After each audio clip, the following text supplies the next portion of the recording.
13 વર્ષ બાદ આંતરરાષ્ટ્રીય સહકારિતા વર્ષ ઉજવાશે। 2025નું વર્ષ આંતરરાષ્ટ્રીય સહકારિતા વર્ષ તરીકે ઉજવાશે। અગાઉ 2012માં આંતરરાષ્ટ્રીય સહકારિતા વર્ષની ઉજવણી થઈ હતી। યુનો દ્વારા 2012માં આ ઉજવણી કરવામાં આવી હતી। કેન્દ્રીય સહકારિતા મંત્રી અમિતભાઈ શાહની અધ્યક્ષતામાં ઉજવણી। આવતીકાલે અમિતભાઈ શાહની આગેવાનીમાં આ ઉજવણી થવાની છે। દેશમાં 8 લાખથી વધુ સહકારી સંસ્થા જોડાયેલી છે। સમગ્ર દેશમાં 30 કરોડ વધુ સભાપદો છે। કાર્યક્રમમાં એવું છે કે 2025નું આંતરરાષ્ટ્રીય સહકારી વર્ષ છે અને સહકારથી સમૃદ્ધિનું જે સૂત્ર પ્રાઇમ મિનિસ્ટરે આપેલું છે એની સમજ આજે ગામના દૂધ મંડળીઓ, સેવા મંડળીઓ, મહિલા મંડળીઓ, ઇટર મંડળીઓ બધા આજે એકઠા થઈ રહ્યા છે। લગભગ 4 થી 5 હજાર જેટલા મેમ્બરો નોંધાયેલા છે। એ બધાને તજજ્ઞો દ્વારા આ અમિતભાઈ જે સુધારા કર્યા છે કે ભાઈ મલ્ટિપલ કામ કરો, બીજા બધા ફાયદાઓ કરો, પ્લસ એમને હું આગળ જે કહેતો હતો કે એમને એક્સપોર્ટ સહકારી સંસ્થા નવી ઊભી કરીને ખેડૂતોનો જે માલ અહીંના બજારોમાં વેચાતો હતો એના બદલે એમને એક્સપોર્ટમાં એ એક્સપોર્ટ સોસાયટી દ્વારા માલ વેચીને પહેલા જ વર્ષે એમને 122 કરોડનો નફો કરીને 20% ડિવિડન્ડ વેચ્યું।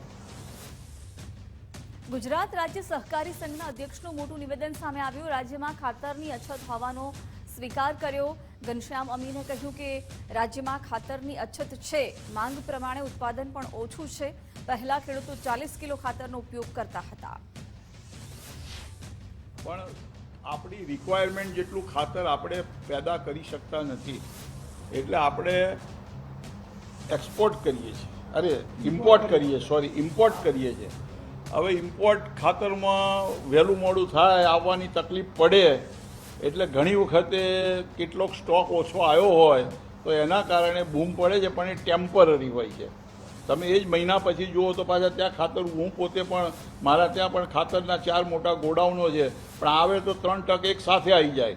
પછી જ્યાં સુધી નવું વેગન ના આવ્યું હોય ત્યાં સુધી ખેડૂતોને તો રોજે રોજ જોઈતું હોય, એટલે ના આવે એટલે ધમાલ કરે કે ભાઈ અમારે ખાતર નથી મળતું, ખાતર નથી મળતું। પણ એ ટેમ્પરરી પ્રોબ્લેમ હોય છે। પણ બાકી ઇફકો, ક્રિપકો સહકારી ધોરણે મોટાભાગનું 60-70% ખાતર આપણે સહકારી ધોરણે પેદા કરી અને આપીએ છીએ। બાકી સરકારના ધોરણે ગુજરાત GNFC અને એના પણ 2-3 કારખાના છે, નર્મદા ફર્ટિલાઇઝર્સ, નર્મદા વેલી, એ બધા ભારત સરકારના પણ છે કારખાના, પણ એ બધા થઈને પ્રોડક્શન આપણું રિક્વાયરમેન્ટ જેટલું થતું નથી। વડાપ્રધાન નરેન્દ્રભાઈ મોદી ગુજરાત પ્રવાસે આવી શકે છે। મે મહિનાના અંતિમ સપ્તાહમાં પીએમ મોદી મુલાકાત લઈ શકે છે। ઓપરેશન સિંદૂર બાદ વડાપ્રધાનનો આ પહેલો ગુજરાત પ્રવાસ હશે। પીએમ મોદીના ગુજરાત પ્રવાસને લઈને કાર્યક્રમોની રૂપરેખા પણ તૈયાર કરાઈ છે। ભુજ એરબેઝ, દાહોદ, અમદાવાદ ખાતેના કાર્યક્રમ અંગેની રૂપરેખા તૈયાર કરાઈ છે। કચ્છમાં માતાના મઢ ખાતે દર્શન કરવા પણ પ્રધાનમંત્રી મોદી જઈ શકે છે। કચ્છના પ્રવાસ સમયે જાહેર સભાના આયોજનને લઈને પણ તંત્રએ તૈયારીઓ કરી છે।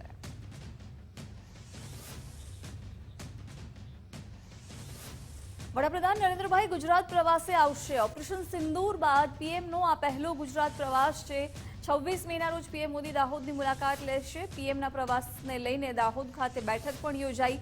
મંત્રી કુબેર ડિંડોરની અધ્યક્ષતામાં બેઠક યોજાઈ। વડાપ્રધાનના કાર્યક્રમને લઈને તૈયારીઓની ચર્ચા કરાઈ છે। ઇલેક્ટ્રિક એન્જિન ઉત્પાદન પ્રોજેક્ટનું પણ તેઓ લોકાર્પણ કરશે। વિવિધ વિકાસ કાર્યોના લોકાર્પણ અને ખાતમુહૂર્ત પણ કરશે।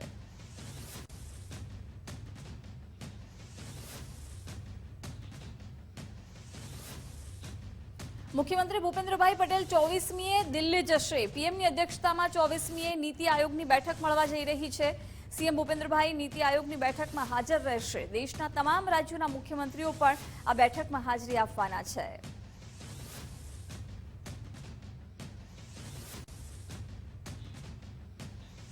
પંજાબ અને હરિયાણામાંથી 6 પાકિસ્તાની જાસૂસોની ધરપકડ કરાઈ છે। પાકિસ્તાન માટે જાસૂસી કરવાના આરોપને લઈને ધરપકડ કરાઈ। હરિયાણામાંથી યુટ્યુબર જ્યોતિ મલ્હોત્રાની ધરપકડ કરાઈ છે। યુટ્યુબર જ્યોતિ મલ્હોત્રા 2023માં પાકિસ્તાન ગઈ હતી। પાકિસ્તાનના હાઈ કમિશનના કર્મચારીના સંપર્કમાં આવી હતી। દાનિશ નામના અધિકારીના સંપર્કમાં જ્યોતિ મલ્હોત્રા હતી। દાનિશે જ્યોતિ મલ્હોત્રાને પાકિસ્તાન પણ મોકલી હતી। પાકિસ્તાનમાંથી ગુપ્તચર માહિતી શેર કરતી હોવાનો પણ આરોપ છે। મુંબઈ એરપોર્ટ પરથી એનઆઈએ 2 આતંકીને પકડી પાડ્યા છે. આતંકી અબ્દુલ્લા અને તલ્હા ખાનની ધરપકડ કરાઈ છે. બંને આતંકીઓ પર 3-3 લાખનું ઇનામ હતું. આઈએસઆઈએસના સ્લીપર સેલ તરીકે કામ કરતા હતા.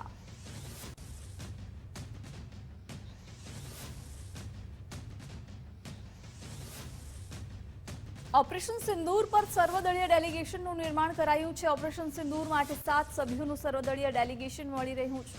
સંયુક્ત રાષ્ટ્ર સુરક્ષા પરિષદના સભ્યોની મુલાકાત કરશે અને યુએનએસસીના સભ્ય દેશોની પણ તે મુલાકાત લેશે.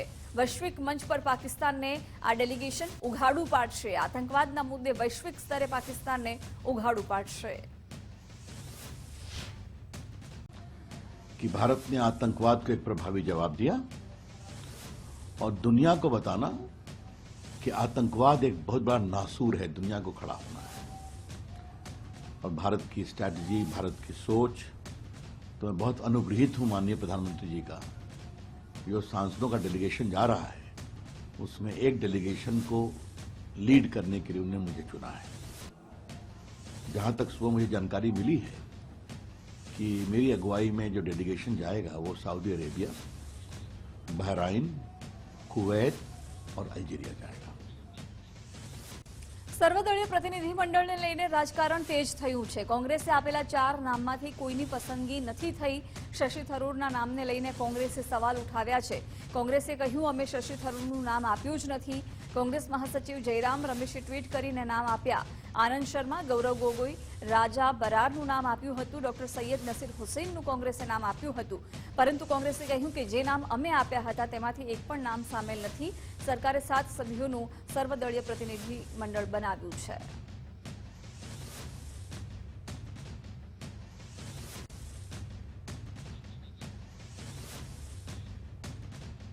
એટીએફના વડા એમએસ બિટ્ટા રાજકોટ ગોંડલની મુલાકાતે છે. ભારત પાકિસ્તાનની સ્થિતિ અંગે નિવેદન આપ્યું.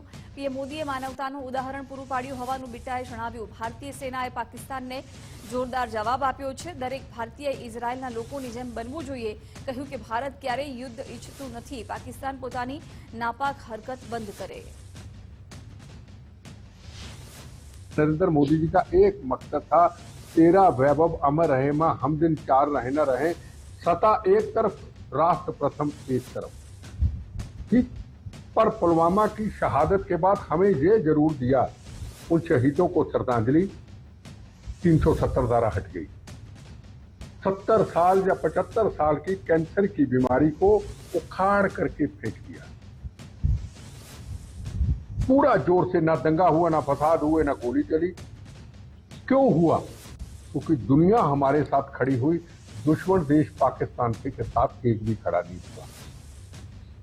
ઓપરેશન સિંદૂરને લઈને મોટો ખુલાસો થયો છે. નૂરખાન એરબેઝ પર ભારતના હુમલાથી મોટું નુકસાન થયું. પાકિસ્તાનના પીએમ શહબાઝ શરીફે આ સ્વીકાર કર્યો છે. જનરલ મુનીરે તેમને ફોન કરીને જાણકારી આપી હતી. ભારતીય સેનાએ અનેક વિસ્તારોને ટાર્ગેટ કર્યા હતા. 10 મેના રોજ ભારતીય સેનાએ હુમલો કર્યો હતો.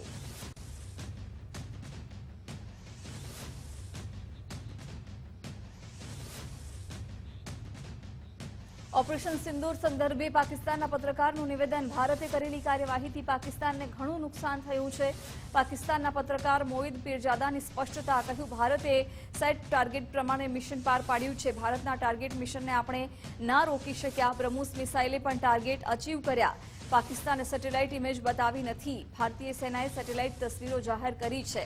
પાકિસ્તાની મિસાઇલની કોઈ ઇમ્પેક્ટ જોવા નથી મળી. સાચું બોલીએ તો સાયબર ક્રાઇમ હેઠળ ગુનો દાખલ થઈ જાય છે. पाकिस्तान ने जो मिसाइल हमले किए हैं उससे तो हिंदुस्तान को कुछ भी नहीं हुआ. लेकिन हिंदुस्तान ने जो मिसाइल स्ट्राइक्स की हैं पाकिस्तान के अंदर, दो तीन किस्म के उन्होंने मिसाइल्स यूज़ किए. आपको पता है पहले उन्होंने मेरा ख्याल स्कैल्प यूज़ किए जो फ्रेंच टाइप के थे, जो एयर टू ग्राउंड थे, जिसमें उन्होंने 24 मुकामात को हिट किया. आज़ाद कश्मीर में, पाकिस्तान में, बहावलपुर के अंदर, मुरीद के में. और वो सारे जो हैं जिन जिन बिल्डिंग्स में उनको जाके लगना था, स्कैल्प एक्यूरेटली जाके उन्होंने हिट किया और हम कुछ भी नहीं रोक सके. उसके बाद उन्होंने ब्राह्मोस यूज़ किए जो रशियन और इंडियन ताउन से इश्तराक से बने, और उन्होंने जहां जहां वो मारना चाहते थे खासा प्रिसाइजली उन्होंने हिट किया. और पाकिस्तान ने किसी किस्म के सैटेलाइट इमेजेस नहीं दिखाए, जबकि हिंदुस्तान की आर्मी एयरफोर्स वाला ने अपनी ब्रीफिंग्स में वो सैटेलाइट इमेजेस दिखाए हैं. बहरहाल New York times did not rely upon दो सैटेलाइट इमेजेस। उन्होंने अपने सैटेलाइट इमेजेस लेके अपनी स्टोरी में दिखाए हैं, वो मैंने देखे हैं बहुत गौर से। और सैटेलाइट इमेज दिखाते हैं कि बुल्हारी जो है, जहाँ F-16 होते हैं, जो कराची से कहते हैं कि 100 किलोमीटर 100 मील दूर है, वहां पर उन्होंने जिस हैंगर को निशाना बनाया, उन्होंने पहले का इमेज दिखाया, हमले से पहले का और हमले के बाद का, और वो हैंगर का एक हिस्सा जो है बिल्कुल तबाह हो गया। इसी तरह से उन्होंने नूर खान एयरबेस के ऊपर जो हमले हुए हैं वहां पे भी दिखाया उन्होंने कि बिल्डिंग कैसे डैमेज हुई है। फिर उन्होंने जो रहीम यार खान में हमला है वो भी दिखाया। तो जहां जहां उन्होंने 3 या 4 इमेजेस उन्होंने दिखाए हैं जहां रनवेज जो है वो इंटरप्ट हो गई है, जबकि पाकिस्तान साइड से ना तो कोई दिखाए गए हैं सैटेलाइट इमेजेस, और फिर उन्होंने उधमपुर के एयरपोर्ट पर जहां पाकिस्तान ने कहा कि हमने सब कुछ डिस्ट्रॉय कर दिया है, सारे नाकारा बना दिए हैं, ये हमारी स्टेटमेंट थी, मैं भी दोहराता रहा हूँ पाकिस्तान के पीछे पीछे, वो उन्होंने दिखाया कि उधम एयरपोर्ट के पहले के इमेज और आखबाद के इमेज हैं 12-13 मई के, और उधम एयरपोर्ट को किसी किस्म का कोई नुकसान उसके रनवे को नहीं पहुंचा। अब इसका क्या मतलब है? इसका मतलब है कि पाकिस्तान ने जो मिसाइल मारे हैं उनका इम्पैक्ट नहीं हुआ, वो एक्यूरेट भी नहीं होंगे, और ये कंप्लेन पहले भी थी कि मिसाइल हमारे एक्यूरेट नहीं है, तो उससे कोई खास नुकसान नहीं हुआ। अब ये वो बेसिकली सच है जिसको बोलने पे यहाँ पे हमारे यहाँ साइबर क्राइम के इल्जाम जो है लग जाते हैं।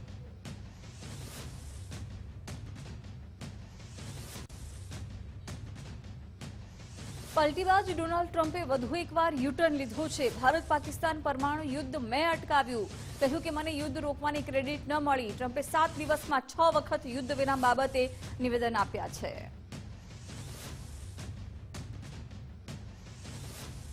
તો ફરી એક વખત પોતાની વાત પરથી ડોનાલ્ડ ટ્રમ્પે પલટી મારી છે અને હવે ફરી એક વખત એવું કહ્યું છે કે ભારત પાકિસ્તાન વચ્ચે પરમાણુ યુદ્ધ મેં અટકાવ્યું, પરંતુ મને યુદ્ધ રોકવાની ક્રેડિટ ન મળી।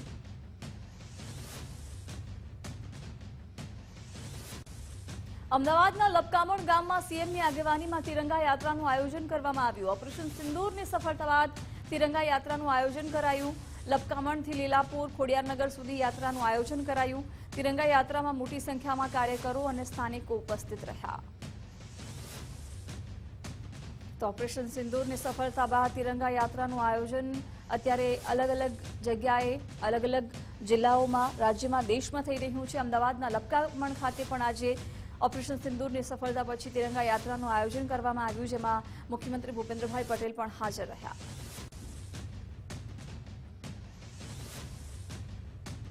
બુલેટ બ્રેકિંગમાં હાલ રોકાઈશું એક બ્રેક માટે। મનરેગા કૌભાંડને લઈને સૌથી મોટા સમાચાર સામે આવી રહ્યા છે, જેમાં મનરેગા કૌભાંડ મુદ્દે મંત્રી બચુ ખાબડના પુત્રના રિમાન્ડ મંજૂર થયા છે। મંત્રી બચુ ખાબડના પુત્રની ધરપકડ કરવામાં આવી હતી। પુત્ર બળવંત ખાબડની અહીંયા ધરપકડ કરવામાં આવી છે। તત્કાલીન ટીડીઓ દર્શન પટેલની પણ ધરપકડ કરવામાં આવી છે। મનરેગાના 71 કરોડના કૌભાંડ મામલે ગુનો નોંધાયો હતો। કૌભાંડ મામલે 35 એજન્સી વિરુદ્ધ ગુનો દાખલ થયો હતો। 35 પૈકી એક એજન્સી બળવંત ખાબડની હોવાનું પણ ખુલ્યું હતું। દેવગઢ બાળિયા ધાનપુરમાંથી કૌભાંડ સામે આવ્યું હતું, જેમાં ડીવાયએસપી જગદીશ ભંડારી સમગ્ર કૌભાંડની તપાસ કરી રહ્યા છે। બળવંત ખાબડ અને ટીડીઓ દર્શન પટેલને કોર્ટમાં લઈ જવાયા છે।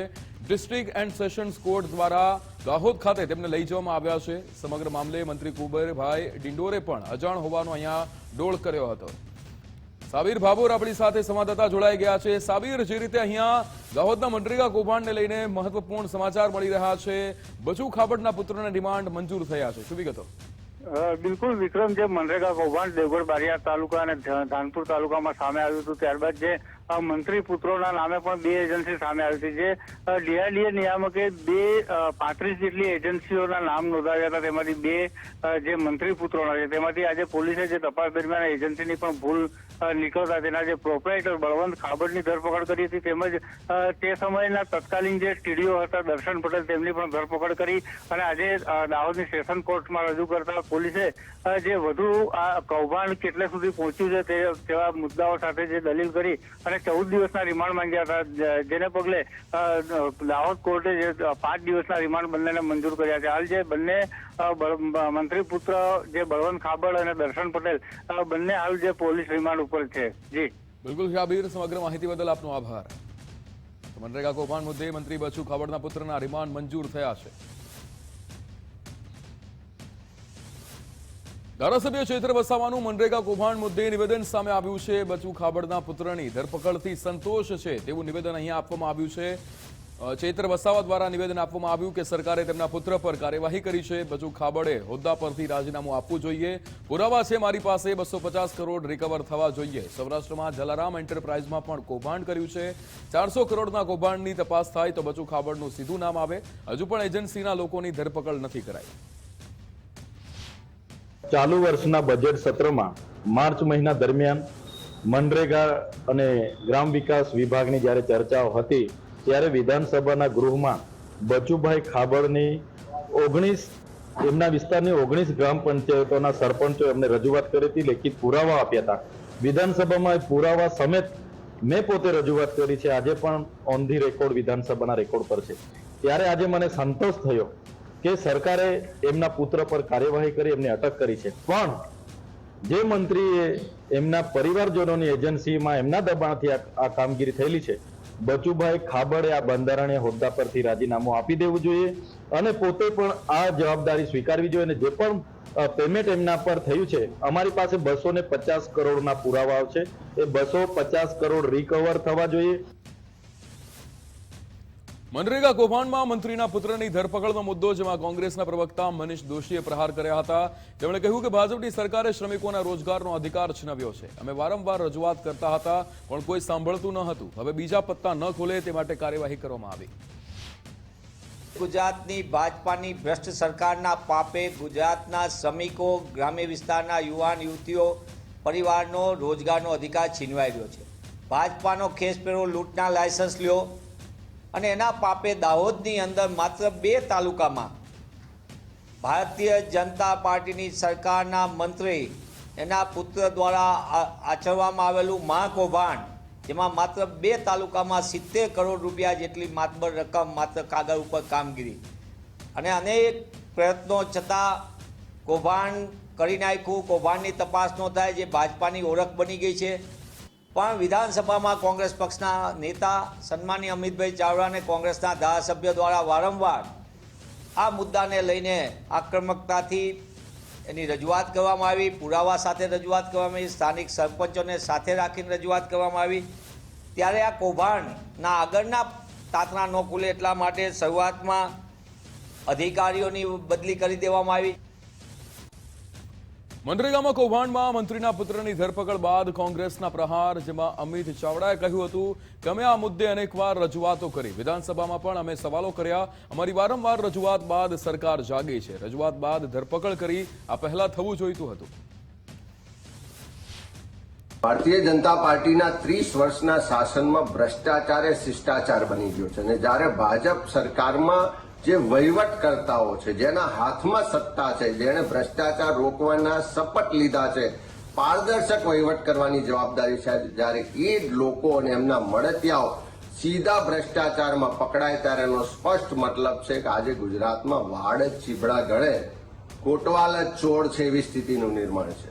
દાહોદમાં વારંવાર રજૂઆતો થઈ કે મનરેગામાં ખૂબ ભ્રષ્ટાચાર થાય છે, સ્થળ પર કોઈ કામ થતા નથી અને બારોબાર બિલો ચૂકવાઈ જાય છે, અને એમાં મોટા માથાઓ સંડોવાયેલા, પણ સરકારે પગલાં ન લીધા. વર્ષોની લડત પછી કોંગ્રેસ પક્ષે પણ વિધાનસભામાં પ્રશ્નો મૂક્યા, વારંવાર લેખિત મૌખિક રજૂઆત કરી, ત્યારે હવે સરકાર જાગી છે અને તપાસની શરૂઆત કરી છે. મનરેગા યોજનામાં કૌભાંડને લઈને રાજકારણ ગરમાયું છે, ત્યારે કોંગ્રેસ નેતા નરેન્દ્ર રાવતે પ્રહાર કર્યા છે. તેમણે કહ્યું કે હજુ પણ તપાસ થાય તો કૌભાંડ બહાર આવી શકે છે. વાડ ચીબડા ગળે તેવી સ્થિતિ ઊભી થઈ છે. મુખ્યમંત્રીએ બચુ ખાબડનું રાજીનામું લેવું જોઈએ. વિધાનસભામાં કોંગ્રેસના અમિત ચાવડાએ રજૂઆત કરી હતી, તેવું નિવેદન નરેન્દ્ર રાવતે આપ્યું. દેવગઢ બારિયાના ગામડાઓની અંદર મનરેગાના કામોમાં ભ્રષ્ટાચાર થયો છે, એ બાબતે વિધાનસભાની અંદર કોંગ્રેસ પક્ષના નેતા અમિત ચાવડાએ રજૂઆત કરેલી અને કૌભાંડ છે એવી પુરાવા પણ એમને મૂકેલા. આ સંદર્ભે કોંગ્રેસ ચોંકી ઉઠી હતી અને એક પ્રતિનિધિ મંડળ બનાવ્યું હતું, જેમાં પૂર્વ ધારાસભ્ય ચંદ્રિકાબેન બારિયા, ચાલુ ધારાસભ્ય ગુલાબસિંહ ચૌહાણ, પૂર્વ સાંસદ સાથે અમે તમામ લોકોએ આ સ્થળની તપાસ કરી. દેવગઢ બારિયાના ધાનપુર તાલુકાના કુવા, નાડાતોડ અને ઢેલાણા ગામમાં અમે રોડ જોઈને તો રોડ હતા જ નહીં. જમીની હકીકતમાં અમે ફોટોગ્રાફી કરેલી. એના આગલા દિવસે એ લોકોને ખ્યાલ આવી ગયેલો. અમે પોલીસની પરમિશન માગેલી તો એ લોકોએ રાતોરાત ત્યાં ખાલી સિમ્બોલ મૂકેલા કે અહીંયા રોડ બન્યો છે પણ રોડનું નામો નિશાન હતું નહીં. એ સિવાય મહત્વની બાબત એ છે કે જે તે વિસ્તારમાં રહેતા નાગરિકોએ સ્ટેમ્પ પેપર પર સહી કરીને આપ્યું છે કે અહીંયા રોડ બન્યા નથી. આ તમામ પુરાવાનો રિપોર્ટ અમે કોંગ્રેસ પક્ષને આપેલો અને કોંગ્રેસ પક્ષે વિધાનસભા અને સરકારમાં સુપ્રત કર્યો. આજે બચુભાઈ ખાબડ મંત્રી હોય, એમના બંને દીકરાઓ મનરેગાની એજન્સીમાં સત્તાવાર રીતે કોન્ટ્રાક્ટ લેતા હોય, આ તો નૈતિક જવાબદારી પણ સરકારની બને છે. રાજ્યમાં આગામી 7 દિવસ છૂટાછવાયા વરસાદની આગાહી કરવામાં આવી છે. ગાજવીજ અને ભારે પવન સાથે વરસાદ પડે તેવી શક્યતા છે. દક્ષિણ ગુજરાત નજીક અપર એર સાયક્લોનિક સર્ક્યુલેશન સક્રિય થયું છે, ત્યારે સૌરાષ્ટ્ર અને કચ્છમાં પણ છૂટાછવાયા વરસાદની આગાહી કરવામાં આવી. આવતીકાલે રાજકોટ, બોટાદ, ભાવનગરમાં વરસાદની શક્યતા, ત્યારે સાબરકાંઠા, અરવલ્લી, મહીસાગરમાં પણ વરસાદની આગાહી કરાઈ છે. આ વખતે ગુજરાતમાં 15 દિવસ પહેલા ચોમાસું બેસી શકે છે. आने वाले 7 दिनों के लिए जो गुजरात स्टेट के लिए फोरकास्ट है, उसमें आने वाले 7 दिनों में गुजरात रीजन और सौराष्ट्र कच्छ में लाइट टू मॉडरेट रेन का पूर्वानुमान है.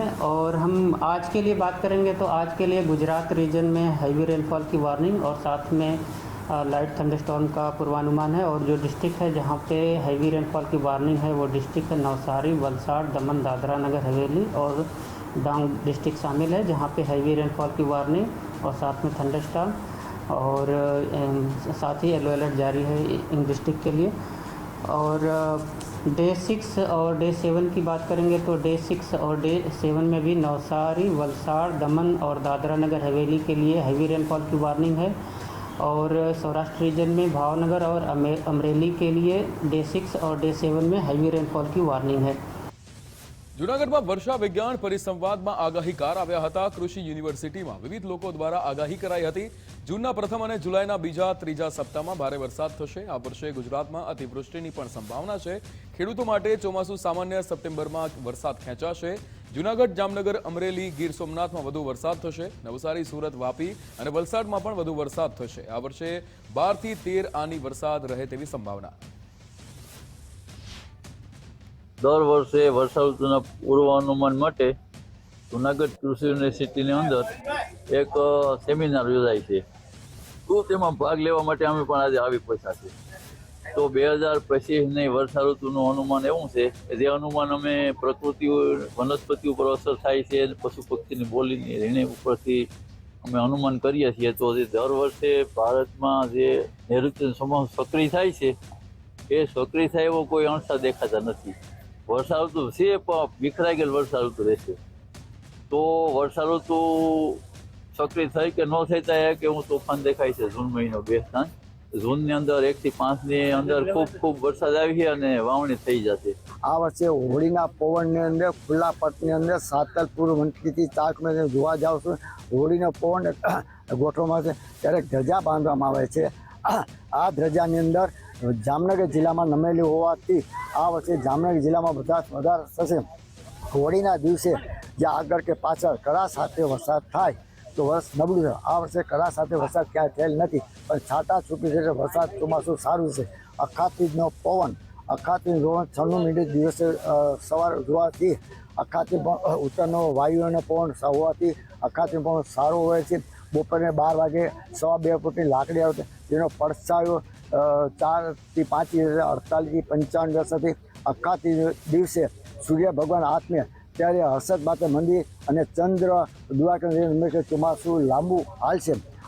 31મો વર્ષા વિજ્ઞાન મંડળનો પરિસંવાદ પ્રાચીન વર્ષા વિજ્ઞાન મંડળો અને જૂનાગઢ કૃષિ યુનિવર્સિટીના સંયુક્ત ઉપક્રમે યોજાયો, જેમાં અમારા જુદા જુદા સૌરાષ્ટ્ર વિસ્તારના 48 જેટલા આગાહીકારો પોતાની આગાહીઓ રજૂ કરી.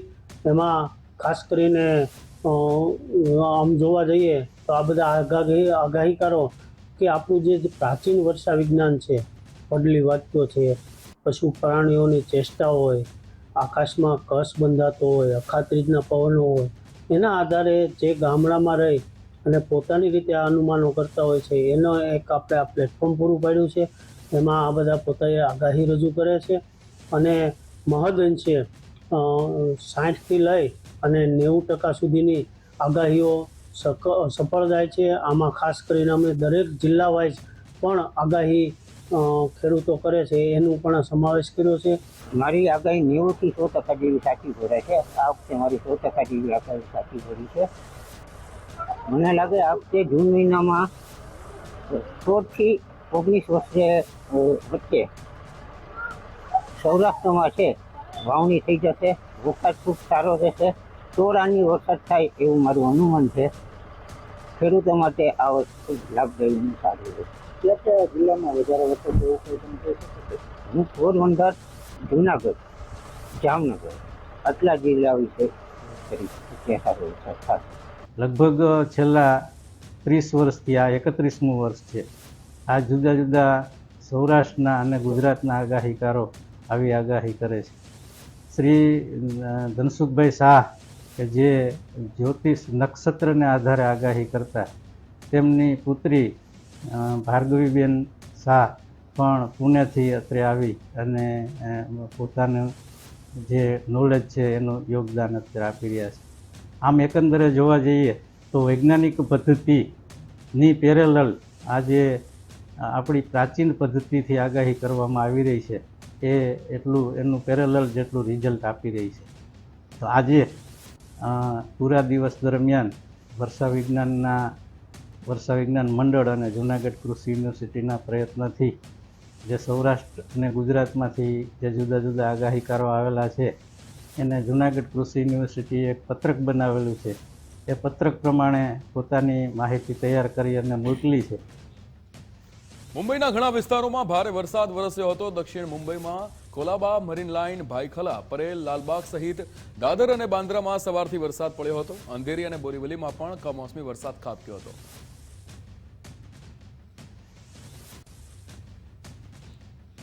અમરેલી જિલ્લામાં છેલ્લા 10 દિવસથી પડતા કમોસમી વરસાદથી ખેતી પાક અને બાગાયતી પાકોને નુકસાનીને લઈને જગતના તાત ચિંતાતુર બન્યા છે. જ્યારે ખેતી પાકોને થયેલા નુકસાની માટે સરકાર દ્વારા આદેશ થતા અમરેલી જિલ્લા ખેતીવાડી વિભાગ દ્વારા સર્વેની કામગીરી શરૂ કરવામાં આવી છે.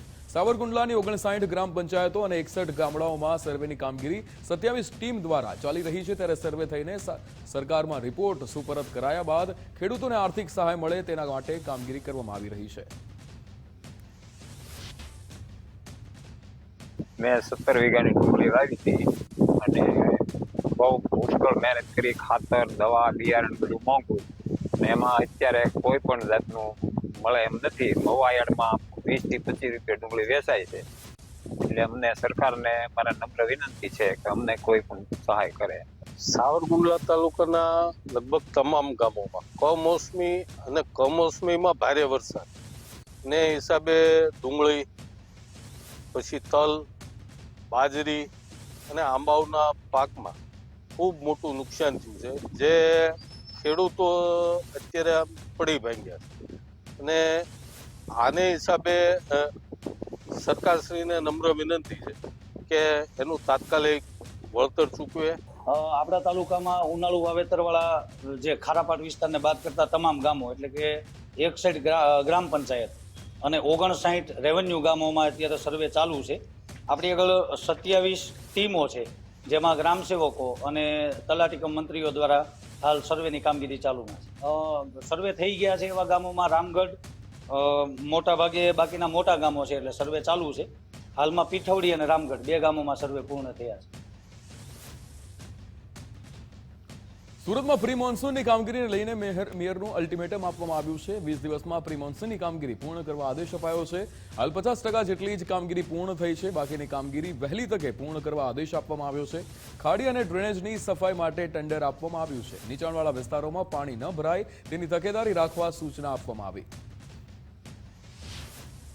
અત્યારે ડીએમસી દર વીકમાં એકવાર પોતે મોનિટરિંગ કરી રહ્યા છે.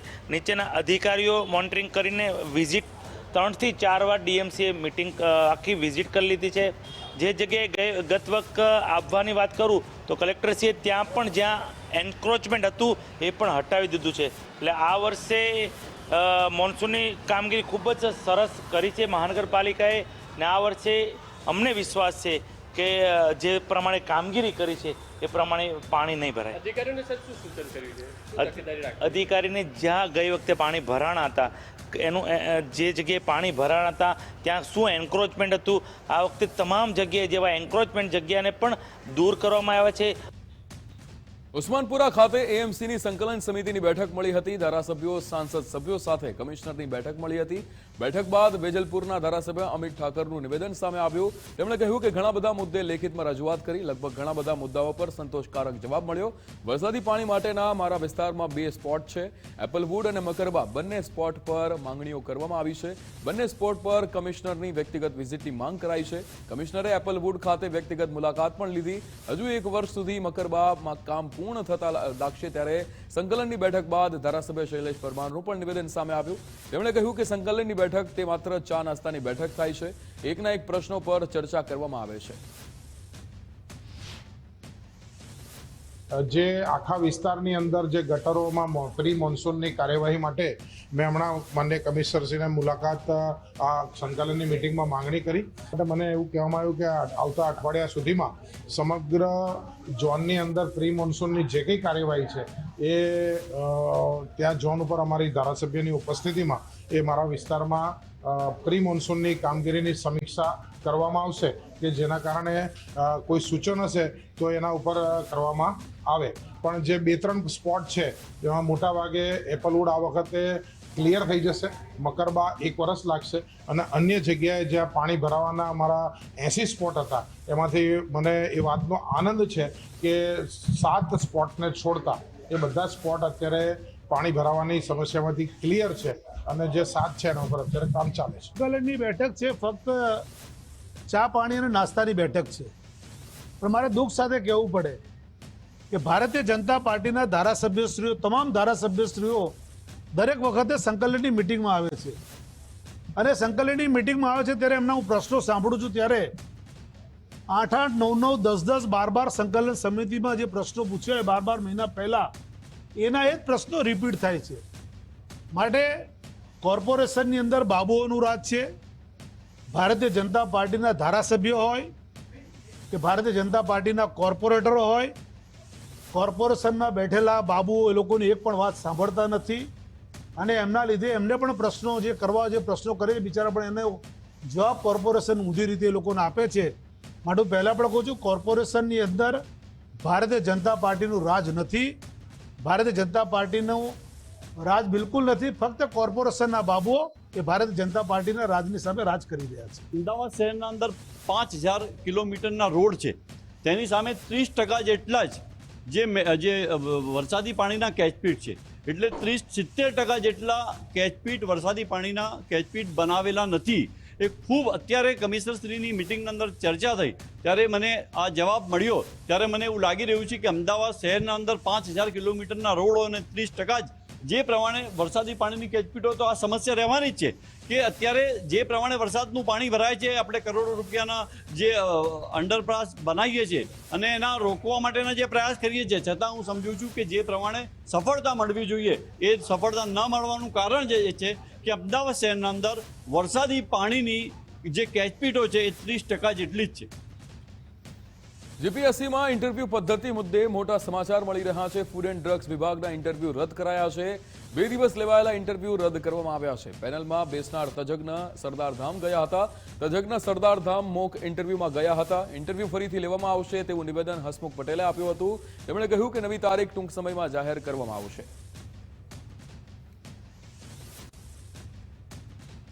નિકુંજ જાની આપણી સાથે ફોન લાઈન પર જોડાઈ ગયા છે. નિકુંજ, જે રીતે જીપીએસસીને લઈને ફૂડ એન્ડ ડ્રગ્સ વિભાગના જે ઇન્ટરવ્યુ રદ કરવામાં આવ્યા, 2 દિવસ જે ઇન્ટરવ્યુ લેવામાં આવ્યા હતા તે રદ થયા છે, શું વિગતો?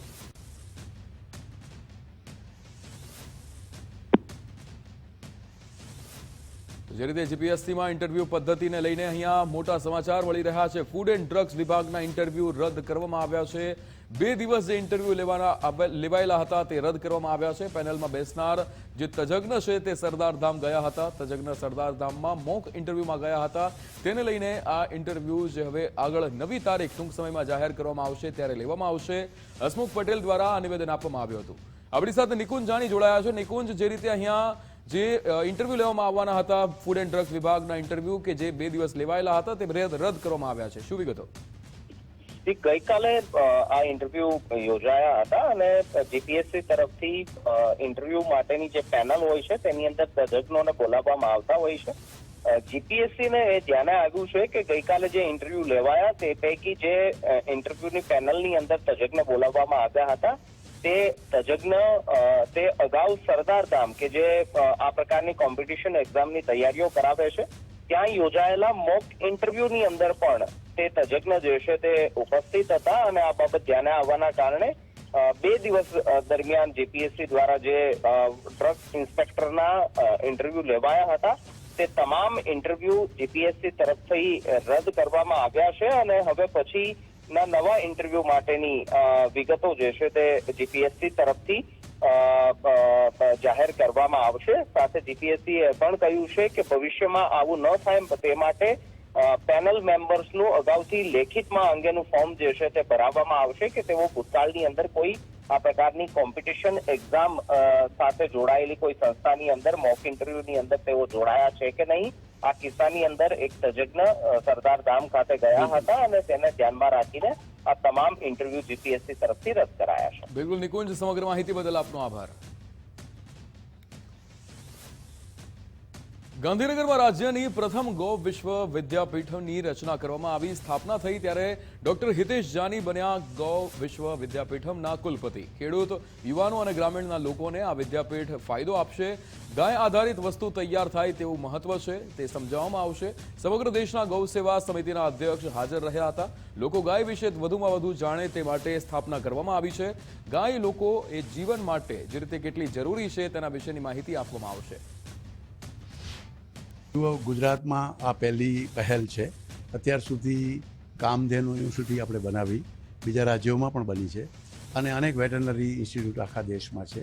પરંતુ બોસ ટોરસ એટલે કે જર્સી અને બીજા પ્રાણીઓ માટે એ ઇન્સ્ટિટ્યૂટ હતી. ત્યારે આપણે જે બનાવવા જઈ રહ્યા છીએ દેશી ગાય માટેની ભારતીય ગૌવંશની આ પહેલી જ ઇન્સ્ટિટ્યૂટ બનવા જઈ રહી છે ગાંધીનગરમાં, ગુજરાતમાં.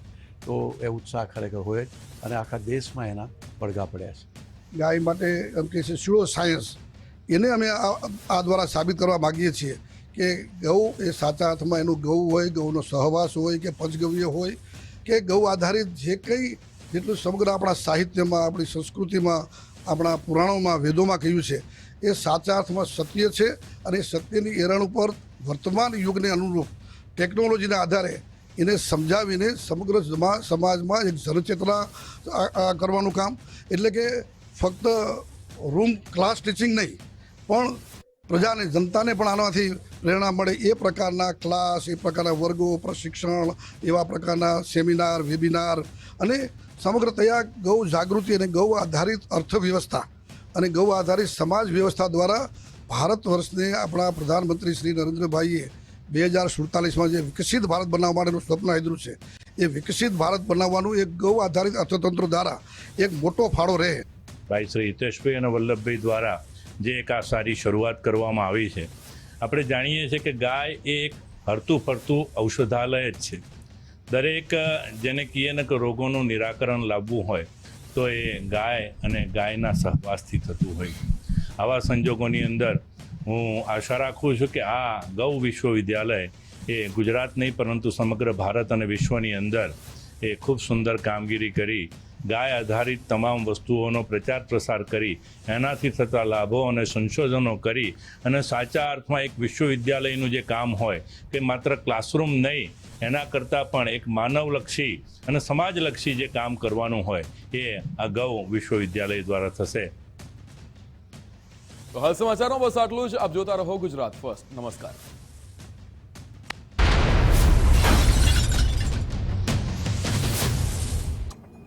આજે હું નાસ્તામાં તારા માટે બનાવીશ કશું જ નહીં, કેમ કે બ્રેડ છે જ નહીં. હમણાં લેવા જઈશ તો ટાઈમ લાગશે. તો ઓનલાઈન મંગાવ તો એક્સ્ટ્રા પૈસા લાગશે. તો જીઓ માર્ટ થી મંગાવ. ક્વિક ડિલિવરી ઓછી કિંમતમાં, ઝીરો એક્સ્ટ્રા ચાર્जेस.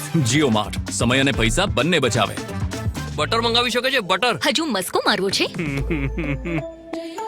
અહીં માત્ર શિક્ષણ નથી અપાતું, સફળ ભવિષ્યનું ઘડતર થાય છે. પારુલ યુનિવર્સિટી, ગુજરાત સરકાર દ્વારા માન્ય centre of excellence. The school of સાયન્સનું પરિણામ. નીટમાં 600 થી વધુ માર્ક્સ સાથે 29 વિદ્યાર્થીઓ તેમજ 500 થી વધુ માર્ક્સ સાથે 112 વિદ્યાર્થીઓ. IITમાં એડમિશન મેળવનાર 9 વિદ્યાર્થીઓ. જેઈઈ મેઇનમાં ક્વોલિફાઈડ થતા 683 વિદ્યાર્થીઓ, MBBSમાં એડમિશન મેળવતા 774 થી વધુ વિદ્યાર્થીઓ. SOS નું પરિણામ કરે છે વિદ્યાર્થીઓના સપના સાકાર. SOS રાજકોટ. મસ્ત મસ્ત મસ્ત મસ્ત મસ્ત યુનિવર્સિટી મસ્ત, फ्यूचर जबरदस्त. Join Parul university Vadodara, Gujarat. Doctor ortho oil के रेगुलर मसाज से जॉइंट हेल्थी रहते हैं और अगर प्रॉब्लम बहुत पुरानी है तो डॉक्टर ऑर्थो कैप्सूल्स साथ लेना ना भूलें. अब दर्द भी घुटने टेकेगा. चलिए खोजें फॉर्चून.